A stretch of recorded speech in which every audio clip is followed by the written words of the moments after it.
This is a really unfair fight, but I'm going to do it because I'm ridiculous. We've got a GoPro. This is a GoPro 10, $250. And I want to put that up against an SJCAM that I got on AliExpress over here. This is the SJCAM SJ4000. Now, I got this during the back to school sale. That's still going on, if you saw the last video. Before we get too far into the video, I want to remind you that we have 50% off on our mouse pads right now with the coupon code Happy Mouse. Look at all these mouse pads we got down here. We've got desk mats as well. These are gaming grade, and third parties have tested them and found that they're as good as any other mouse pads from any other gaming companies out there. If you see sold out, I might restock some of these things very soon. We got desk mats as well, so go over here and check out what we got, and while you're there, you can also grab yourself one of these that's on sale. Head over to epicpants.com and grab some of these cool things. Also, AliExpress did not sponsor this video, but I'm going to put a link because I got these things on AliExpress's website, and they've also got their sale going on. I've got a link, and I've got 3 coupon codes so you can save money. I'm going to put all that in the description. That way, if you decide to grab something on AliExpress, you'll be able to save some money as well during their back-to-school sale.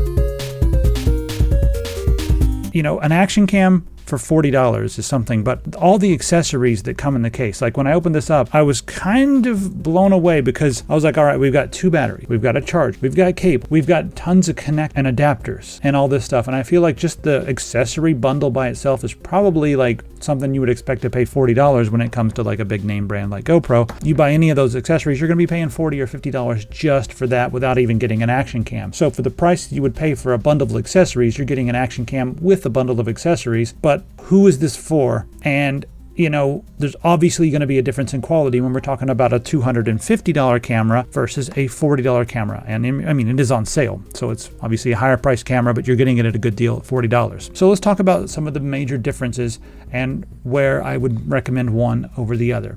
And the first thing I'll say is that if you're really worried about color quality, just picture quality overall, and image stabilization, and you're doing this on a professional level, then you kind of have to go for the more expensive option, the GoPro. But if you're doing this as a hobby, doing this as fun, getting this for, you know, your kids or something, and they want to run around and play with the action camera, then that's where we can start looking at the budget option, because it does a lot of stuff at a quality level that I feel like is acceptable depending upon what you're doing. So let's go out and shoot them side by side first. And the first thing I think you'll notice is that the SJ camera has a little bit more of a fisheye look. The GoPro, it doesn't quite look as fisheye when it's wide. So they have some magic going on there, but some people do like the fisheye look. It gives you a nice wide 170-degree viewing angle when you're shooting it on the wide mode. The second thing you're going to notice is that the GoPro is substantially more stable when using handheld. I've got this little stick right here, and I've been using one of these for both of the cameras to test them out.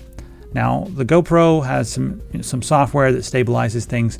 It makes things very stable. If you're doing this professionally for like a YouTube channel or something, you're going to probably want that. But the other one has software that does minimal stabilization. It's not as fancy. You know, the GoPro's a 5.3K camera, so it has a little bit more to work with when it's doing the software stabilization, whereas the SJCAM is a 4K camera, which is nice that it shoots 4K, but the stabilization is not on the same level. In fact, if you're not careful and you're doing this, it's not going to look too good. So I would recommend not really hand holding it unless you're very stable and, like, you know, if you're very deliberate and you're not moving around too much. If you're jogging or walking really fast or doing anything that's bouncing, not going to work so well for that. I mean, even the GoPro can look a little rough because, yeah, it's got image stabilization built in as far as the software goes, but it's not a gimbal. You know what I mean? Like, it's not going to like be able to really keep up with tons and tons of motion like an actual gimbal would. But those are hundreds and hundreds of dollars. So we're jumping into a totally new price range altogether when it comes to that. Next up, let's talk about the quality of the color, the lenses, and everything like that. Kind of try to ignore the shake. I'm going to leave it in there because I'm hand holding a little bit. So sorry about that. If you're really serious and I was holding 2 of them at the same time. So yeah, there's a little bit of shake, but you can already see the differences here.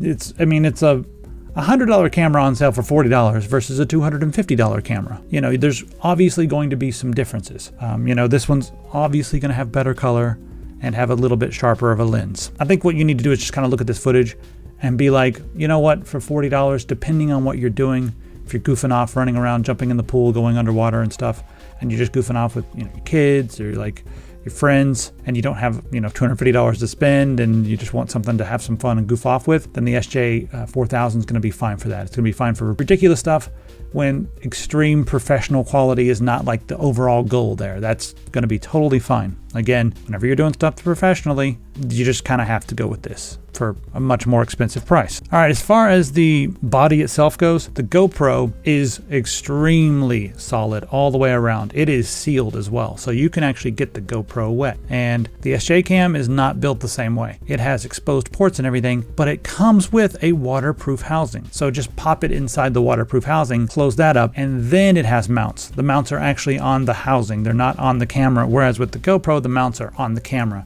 So the SJ4000 relies on the housing. The benefit of the housing is if you drop the camera or something, you drop the GoPro, you're dropping the GoPro. You drop the SJ4000, you're dropping it inside the housing, more than likely, and that's fine. Run around, have fun, get it muddy, and then just rinse it off, hose it off, throw it under the faucet. It's going to be totally fine. So I kind of do like the housings, but this is also nice depending on what you're doing. I mean, you can get housings for these too.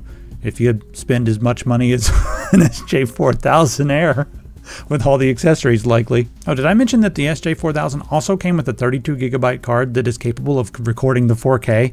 It's just branded as SJCAM, but it records 4K. It works. They both have wireless connectivity, so you can hook them up that way if you want to. All right, now let's talk about the screens.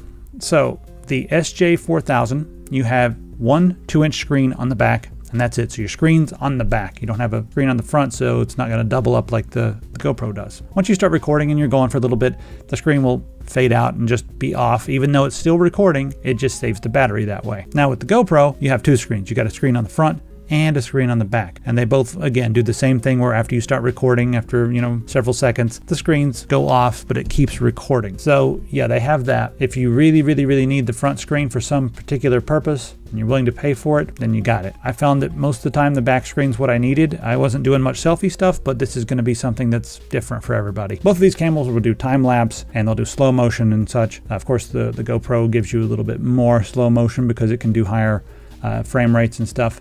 But they'll both be able to do that just fine. Otherwise, both these cameras will work as webcams as well.